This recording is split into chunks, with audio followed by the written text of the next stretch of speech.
The BMW i8 Roadster is here from Leipzig, Germany.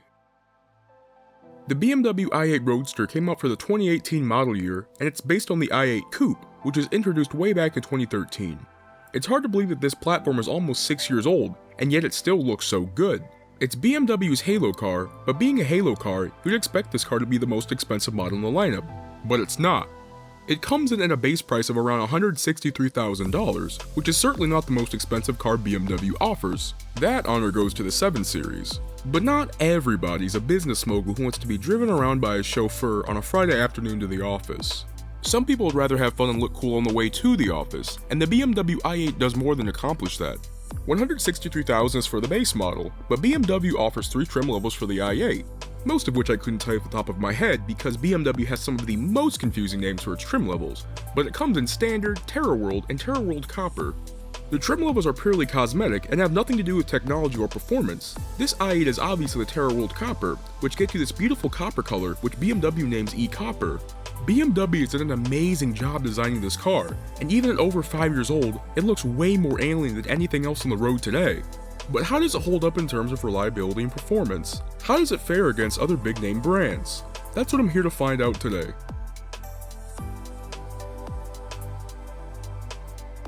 The BMW i8 may look fast, but in this case, looks are definitely deceiving. It pushes out 369 horsepower at 5,800 RPM, and 420 pound-feet of torque at 3,700 RPM. It reaches 0 to 60 in 4.4 seconds, and 0 to 124 in 14.4 seconds. It cruises its way to an electronically limited top speed of 155 miles per hour. The power is made from a 1.5-liter mid-mounted 3-cylinder engine and an electric motor in the front. The power plant is connected to a 6-speed automatic transmission. The i8 employs the use of regenerative braking to recharge the electric motor, which ultimately increases its tremendous fuel efficiency of around 35 miles per gallon combined when it's in its hybrid mode. The i8 Roadster had no intentions on being practical, with around 3.5 cubic feet of cargo storage and some storage behind the seats as well. In my personal opinion, the i8 is a stunner and it looks absolutely beautiful. The aero vanes and channels around the car have aerodynamic purpose, but also make the car look absolutely space age. I do however believe that the i8 is rather underpowered, and for a sports car costing over $160,000, I expected a bit more coming from this vehicle. However, rumors may have it that an i8M is coming soon, which means more horsepower. If BMW were to turn up the horsepower and keep pricing relatively similar, this could be a real competitor in the exotic car market. The interior of the i8 matches the exterior, meaning that it's space age. The first thing you'll notice before entering the car, besides the cool looking puddle lights, is just how hard it is to get into the vehicle. The car is made from a carbon fiber tub, which lessens weight and protects the passengers, but it doesn't make the car any easier to get into. Moving inside the car, between the driver and the passenger, you'll find a smattering of buttons. Most of them are used to control the infotainment or the climate control, but the ones closer to the driver are used to control the driving modes.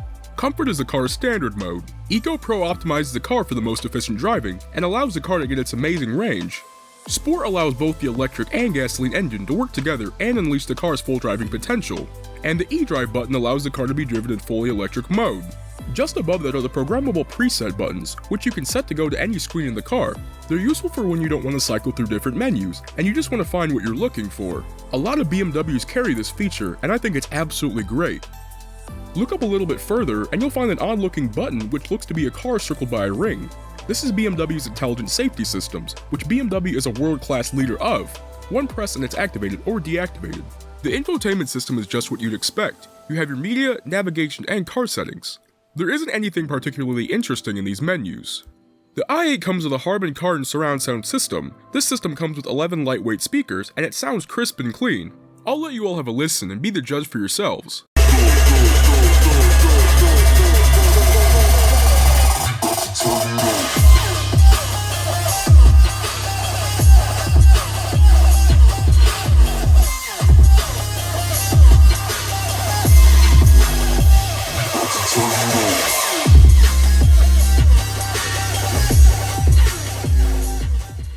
The sound is great, and it comes at you from all different angles and has a great treble and bass.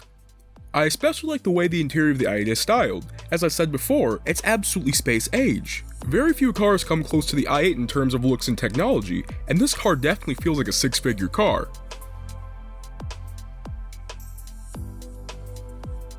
The i8 is a car packed with technology and has actually been well sorted in the past few years, but all that technology comes at a price: reliability. The i8 is known to have a stuck fuel door that won't open after pressing the release button. This is actually quite a common problem among i8s. Another common problem is the electrical gremlins that pop up with mileage, such as the navigation randomly rebooting or the battery not charging. But the worst problem of all is the drivetrain error. Essentially what happens is, the car displays a warning error claiming the drivetrain cannot be restarted, and the car will either shut off or go into limp mode. Nobody has seemed to have found a fix for this issue, but it seemed to have gone away in later model years. Other than that, the car is quite solid with its engine.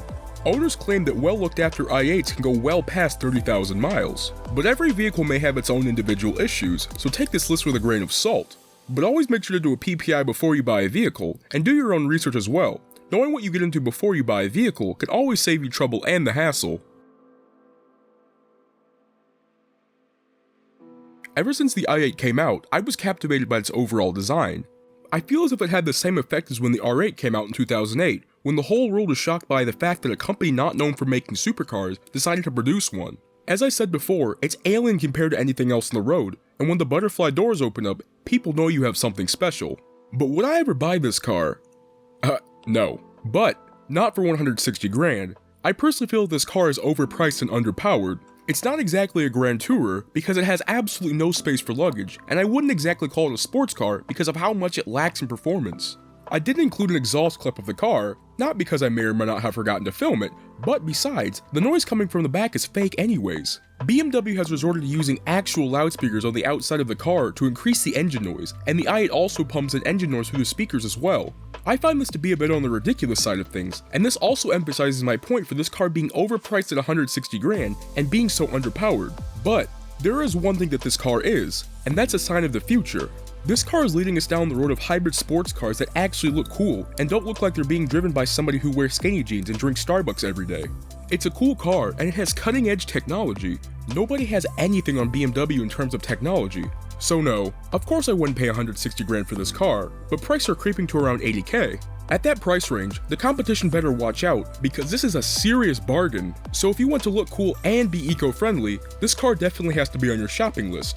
But most of all, competition better make way for these cars because they are the future, and these cars are here to stay for a long, long time. Hey guys, I hope you enjoyed the video. Please don't forget to subscribe and hit the bell notification if you'd like to see more videos like this one. But for now, I'll see you all next time.